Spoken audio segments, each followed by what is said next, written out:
Hi friends, இன்றைக்கி வந்து சஷ்டி விரதுக்காக என்ன சாப்பாடெல்லாம் செய்ய போகிறேன் அப்படின்னு தான் இன்றைக்கி வந்து பார்க்க போகிறோம். அம்மா தான் வந்து எல்லா சஷ்டிக்குமே செய்வாங்க. சஷ்டிக்கெல்லாம் நான் எப்பயும் செஞ்சதே கிடையாது. ஏன்னா அம்மா தான் எப்போவே ஒரு இது இருப்பாங்க. அவங்க செஞ்சு அவங்களுக்கு சாப்பிட்டா தான் வந்து பிடிக்கும். அம்மா வந்து நிறைய வெரைட்டி செய்வாங்க சஷ்டி ஒரு இது இருக்கும்போது எல்லா மாதமும். இந்த மாதம் வந்து அம்மா வந்து கல்லூரியில் இருக்காங்க. அப்பா ஊருக்கு போயிருக்கிறதுனால அம்மா தான் வந்து விற்கிறாங்க ஒரு வாரமாக ஐட்டம் எல்லாம் போட்டு. ஸோ வந்து இன்றைக்கி நான் தான் சாப்பாடு செய்ய போகிறேன். நாங்கள் வேறு 2 நாள் ட்ரிப்பு போயிட்டு வந்தோம்மா. கால் செம்ம வலி நடந்து இந்த ட்ரிப்போட வ்ளாகும் நான் கொடுக்குறேன், மறக்காமல் கண்டிப்பாக பாருங்கள். அம்மா வந்து சிம்பிளாக 2 பொரியலும் ஒரு சாம்பார் மட்டும் செஞ்சு செய்ய சொன்னாங்க. கால் ரொம்ப வலிக்குதுன்னு. நான் என்னால் முடிஞ்ச அளவுக்கு 3 பொரியல், சாம்பார், பஜ்ஜி கிஜ்ஜி, அப்புறமா வந்து ரைஸு எல்லாமே வந்து ட்ரை பண்ணுறேன். முடிஞ்சால் பண்ணுவேன். இதில் எல்லாமே வந்து ஒவ்வொன்றா பொறுமையாக செய்யலான்னு பார்க்குறேன். இப்போ வந்து டைம் வந்து 5:30 ஆகுது. ஒவ்வொன்றும் பொறுமையாக வந்து செய்யலான்னு பார்க்குறேன். கால் செம்மையாக வரைக்கிறதுனால ஒரே வாட்டிக்கு நின்று எல்லாமே செய்ய முடியாது. அதனால கொஞ்சம் டைம் விட்டு ஒன்று ஒன்றா பண்ணலான்னு இருக்கேன். பார்க்கலாம் நான் என்ன செய்கிறேன்னு வாங்க. சாப்பாடு வந்து இன்றைக்கி மொச்சக்கொட்டை, அப்புறமா உருளைக்கிழங்கு எல்லாமே போட்டு ஒரு மசாலா புளிக்குழம்பு வந்து அம்மா வைக்க சொல்லியிருக்காங்க. அது வைப்பேன். அப்புறமா வந்து பந்தலவரக்காவும் வந்து எல்லாம் கிள்ளி வச்சாச்சு. இது வந்து பொரியல் செய்ய சொல்லியிருக்காங்க. அப்புறமா வந்து கூட வந்து இந்த முருங்கைக்கீரை பொரியல் வந்து செய்ய சொல்லியிருக்காங்க. பன்னீர் வந்து இப்போ தான் தண்ணியில் போட்டு லைட்டாக வாஷ் பண்ணி வச்சுருக்கேன். இது கொத்தவரங்காய் வந்து உரித்து வச்சுருக்கேன். கொத்தவரங்காவும் அம்மா சொல்லலை, இருந்தாலும் நானே எக்ஸ்ட்ராவாக ஒன்று செய்யலான்னு வந்து செய்ய போகிறேன். அப்புறம் வந்து முருங்கைக்கீரை வந்து ஊர்லெல்லாம் ஃப்ரெஷ்ஷாக உருவனா வந்து வாஷ் பண்ண மாட்டாங்க, அப்படியே போடுவாங்க. இங்கே வந்து மார்க்கெட்லேருந்து வரதுனால இது வந்து கொஞ்சம் அழுக்காக இருக்கும். அதனால தான் வாஷ் பண்ணுறேன். எல்லாம் கசப்பு வந்துடும்ன்றதால் வாஷ் பண்ணி உடனே வந்து தாளிச்சிடுவேன். ஃபஸ்ட்டு வந்து முருங்கைக்கீரை தான் செஞ்சு எடுத்து வச்சிடலான்னு இருக்கேன். அதனால் வந்து முருங்கைக்கீரை வந்து ஃபஸ்ட்டு ஸ்டார்ட் பண்ணிடலாம். கடாய் காஞ்ச உடனே லைட்டாக வந்து மிளகாய் கொட்டு வந்து போட்டுக்கலாம். அதிலே வந்து காரத்துக்கு வந்து காஞ்ச மிளகாய், வேர்க்கடலை, அப்புறமா வந்து கடலை ரெண்டுமே நல்லா சிம்மில் வச்சு ஒரு 5 நிமிஷம் நல்லா வறுத்துட்டு அது வந்து அரைச்சி வச்சுக்கலாம். குறைப்பாக தண்ணியெல்லாம் ஊற்றாமல்.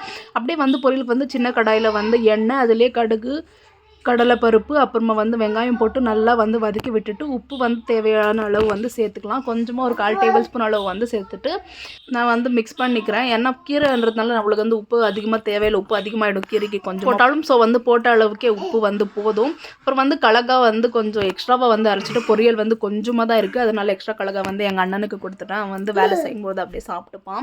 அப்புறம் வந்து அரைச்சி வச்ச வேர்க்கடலை, அப்புறமா வந்து காஞ்ச மிளகாய் அரைச்சி வச்சது வந்து இதில் போட்டு லைட்டாக மிக்ஸ் பண்ணி விட்டுட்டா சூப்பராக முருங்கைக்கீரை பொரியல் வந்து ரெடி. நெக்ஸ்ட் பொரியல் வந்து பண்ண ஸ்டார்ட் பண்ணிடலாம்.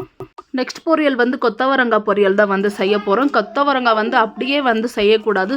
சுடுதண்ணியில் வந்து ஃபஸ்ட்டு நல்லா கொதிக்க வச்சுட்டு கொஞ்சம் உப்பு, மஞ்சள் தூள் போட்டு அப்புறமா தான் தாளிக்கணும் அப்படின்னு வந்து எங்கள் அம்மா சொல்லியிருக்காங்க. ஆனால் இவர் மட்டும் என்ன வேலையே செய்ய விட மாட்டார். காலையே ஆல்ரெடி வலிக்குது. இவன் வேற வந்து இதோ இப்படி பண்ணுறது, சிங்கில் இருக்கிற அந்த பைப்பு உள்ள கீழே கனெக்ட் ஆகுது, இந்த பைப் வந்து இசிக்கிறது, வாயில் வேற. ஏய் லட்டுவா, பாரு ஃபோன் பாரு, என்ன இசிக்கலான்னு யோசிக்கிறாரு மறுபடியும். அது வேணுமா இப்போ உடச்சி போடுறதுக்கு? அது வேணும் இப்போ இல்லைடா? கடவுளே. குழந்தைங்களது வந்துட்டு ரிமோட் கண்ட்ரோல் காரில் வந்து விளையாடுங்கிறான் வந்துட்டு. அது இப்போ தான் வேகுதுடா. கொத்தவரங்காய் வேகணும். அதனை சாப்பிடுவியா? பார்த்தியா மாமா கரெக்டாக. இது இப்போ வந்து அப்போவே அரைச்சோம் இல்லையா கடலை, அப்புறமா வந்து காஞ்ச மிளகா வந்து போட்டு அரைச்சோம். அது வந்து எக்ஸ்ட்ராவாக இருந்ததுனால கொஞ்சம் வந்து சாப்பிட எங்கள் அண்ணனுக்கு கொடுத்துட்டேன். கொஞ்சம் வந்து எக்ஸ்ட்ரா இருந்த காஞ்ச மிளகா, அப்புறம் வந்து கொஞ்சம் தேங்காய் வந்து இதில் ஆட் பண்ணிவிட்டு இப்போ வந்து அரைச்சிட்டு இது வந்து கொத்தவரங்காய்க்கு வந்து போட்டுக்கலாம். சூப்பராக இருக்கும். கொத்தவரங்காய் வந்து இப்போ 7லேருந்து 8 நிமிஷம் நல்லாவே வந்து வேக வச்சுட்டோம். இப்படி வந்து நம்ம அமுக்குனா வந்து ஃபஸ்ட்டு வந்து கொஞ்சம் ஹார்டாக இருக்கும். அப்புறமா வந்து நம்ம வேக வச்ச பிறகு வந்து தொட்டு பார்த்தாவே அது வந்து கொஞ்சம் சாஃப்டாக இருக்கும். அந்த அளவுக்கு வேகணும். அது நல்லா சாஃப்டான உடனே அது வந்து வடிகட்டிட்டு செப்பரேட்டாக எடுத்து வச்சிடலாம் ஸ்ட்ரைனரில். அப்புறமா வந்து அதிலே 4 டேபிள் ஸ்பூன் எண்ணெய், கொஞ்சமாக கடுகு, உளுத்தம்பருப்பு, கடலைப்பருப்பு, காஞ்ச மிளகா ஒரு 4 போட்டுட்டு நல்லா வறுத்து விட்டுட்டு கலர் எல்லாம் நல்லா மிளகாதெல்லாம் சேஞ்ச் ஆன பிறகு அதில் வந்து பெரிய வெங்காயம் வந்து கட் பண்ணி வச்சது வெங்காயம் போட்டு நல்லா வந்து வதக்கி விட்டுட்டு அதுலேயே உப்பு வந்து சேர்த்துட்டு வடித்து வச்ச கொத்தவரங்காய் வந்து அதிலே சேர்த்துட்டு வந்து நல்லா மிக்ஸ் பண்ணி விட்டுக்கலாம். அப்புறமா வந்து நம்ம அரைச்சி வச்சிருந்தோம் இல்லையா அந்த மசாலா வந்து ஆட் பண்ணிடலாம். அதுக்கு முன்னாடி வந்து கொஞ்சமாக வந்து பெருங்காயம் வந்து ஆட் பண்ணிக்கோங்க. ஆட் பண்ணிவிட்டு நல்லா மிக்ஸ் பண்ணி விட்டுட்டு அரைச்சி வச்ச அந்த மசாலா வந்து தனித்தனியாக தான் இதுவும் வந்து அரைக்கணும். தண்ணியெல்லாம் ஊற்றி அரைக்கக்கூடாது. அதுவும் வந்து கொத்தவரங்காலே நல்லா மிக்ஸ் பண்ணி விட்டுடலாம். இது வந்து கண்டிப்பாக ட்ரை பண்ணி பாருங்கள், சூப்பராக இருக்கும். அவ்வளோதான். இந்த பொரியலும் வந்து சூப்பராக செஞ்சு முடிச்சாச்சு. இப்போ வந்து அப்படியே அதே கடாயிலே வந்து பந்தலவரக்காய், அப்புறமா வந்து உருளைக்கிழங்கு வந்து போட்டு பொரியல் வந்து செஞ்சிடலாம். 4 டேபிள் ஸ்பூன் வந்து எண்ணெய், கடுகு, அப்புறம் வந்து அதிலே பெரிய வெங்காயம் வந்து கட் பண்ணதுக்கு வந்து அதிலே போட்டு நல்லா வதக்கி விட்டுட்டு அதிலே வந்து கருவேப்பிலை வந்து நம்ம ஆட் பண்ணிக்கலாம். ஆட் பண்ணிவிட்டு அதுவும் நல்லா வதங்கின உடனே அதிலே வந்து 3 தக்காளி வந்து சின்ன சின்ன தக்காளி வந்து நல்லா படுத்தது கட் பண்ணி வந்து அதிலே ஆட் பண்ணியிருக்கேன். ஆட் பண்ணிவிட்டு தேவையான அளவு உப்பு, அப்புறமா கொஞ்சமாக மஞ்சள் தூள் வந்து போட்டுட்டு பெருங்காயம் போட்டுட்டு நல்லா வந்து மிக்ஸ் பண்ணி வதக்கி விட்டுக்கலாம். எண்ணெய் எல்லாம் நல்லா பிரிஞ்ச அளவுக்கு நல்லா வதங்கணும். அப்புறம் வந்து தக்காளியும் நல்லா சாஃப்ட் ஆகிடணும். அதுலேயே வந்து 2 டீஸ்பூன் அளவு வந்து Kashmiri chilli powder, 2 table spoon அளவு வந்து தனியா பவுடர் போட்டு நல்லா வந்து மிக்ஸ் பண்ணி விட்டுக்கலாம். கலர் வந்து நல்லா கொடுக்கும் நம்மளுக்கு வந்து எண்ணெயிலே போட்டால் தான். அப்புறமா வந்து நல்லா வாஷ் பண்ணி எடுத்துக்கலாம் உருளைக்கிழங்கு, அப்புறமா வந்து பந்தலவரக்காய். இது காம்பினேஷன் வந்து ரொம்ப நல்லா இருக்கும். இதோட காம்பினேஷன் பந்தலவரக்காய் அப்புறமா உருளைக்கிழங்கு செய்யாதவங்க கண்டிப்பாக ட்ரை பண்ணி பாருங்கள், அவ்வளோ சூப்பராக இருக்கும். இது வந்து எண்ணெய் கொஞ்சம் அதிகமாக விட்டது ஏன்னா எங்கள் அம்மாவுக்கு வந்து இது வந்து தண்ணி போட்டு வந்து வேக வச்சா பிடிக்காது. அந்த எண்ணெயிலேயே அப்படியே வதங்கினா தான் எங்கள் அம்மாவுக்கு ரொம்ப பிடிக்கும். அதனால் வந்து சிம்லே வச்சு 10லேருந்து 15 நிமிஷம் வேக வச்சா சூப்பரான பந்தலவரக்காய் உருளைக்கிழங்கு பொரியல் வந்து ரெடி. எல்லாம் கட் பண்ணி வச்சுருந்தா உடனே பட்டுன்னு எல்லா பொரியலுமே எல்லாமே செஞ்சு முடிச்சிடலாம். அதனால தான் வந்து சீக்கிரமாக எல்லா சாப்பாடும் முடியுது எங்கள் வீட்டில் எப்போவுமே.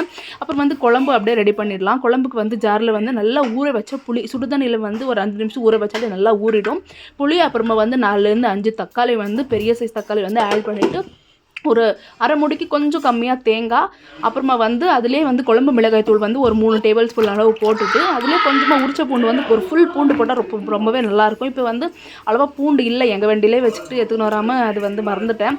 அம்மா சொன்னால் இப்போ வந்து திட்டுவாங்க இப்போ சொல்கிறேன் அப்படின்ட்டு. ஸோ வந்து இருக்கிற அளவு பூண்டு அளவு போட்டு நல்லா அரைச்சிக்கிட்டேன். ஃபுல் நைஸாக வந்து அரைக்க தேவையில்லை, கொஞ்சம் வந்து குறப்பாக இருந்தால் கூட நல்லாயிருக்கும் குழம்புக்கு. அப்புறம் வந்து கடாயை வந்து இப்போ வந்து தாளிச்சிக்கலாம். 4லேருந்து 5 டேபிள் ஸ்பூன் வந்து எண்ணெய், அப்புறமா வந்து அதுலேயே வெங்காயம் வந்து போட்டுட்டு நல்லா வந்து வதக்கி விட்டுக்கலாம். வதக்கி விட்டுட்டு நல்லா வாஷ் பண்ணி வச்ச மொச்சக்கொட்டை, அப்புறமா வந்து கத்திரிக்காய் வந்து கட் பண்ணது வந்து போட்டுட்டு உப்பு வந்து அதிலே போட்டுட்டு நல்லா மூடி வச்சிடலாம். ஒரு 10 நிமிஷம் நல்லா வேகட்டும். மஞ்சள் தூள் வந்து இதிலே போட்டுக்கோங்க, மஞ்சள் தூள். அப்புறமா வந்து கொஞ்சமாக கருவேப்பிலை வந்து இதிலேயே போட்டுட்டு மூடி வச்சு 10லேருந்து 15 நிமிஷம் நல்லா வேகட்டும். மொச்சக்கொட்டை அப்புறமா வந்து உருளைக்கிழங்கு எல்லாம் நல்லா வெந்த பிறகு, காயெல்லாம் நல்லா வெந்த பிறகு ஒரு மசாலா வந்து நம்ம அரைச்சி வச்சோம் இல்லையா, தேங்காய், புளி, அப்புறமா வந்து தக்காளி எல்லாமே போட்டு அந்த மசாலா வந்து அரைச்சது வந்து இதிலே ஊற்றிட்டு ஒரு 10 நிமிஷம் நல்லா கொதிக்க வச்சு ஆஃப் பண்ணால் சூப்பரான குழம்பு ரெடி. எல்லாம் ரெடி ஆயிடுச்சு. அம்மா வந்து சூப்பராக சாமியெல்லாம் கும்பிட்டு சாப்பிட்டாங்க திருப்தியாக.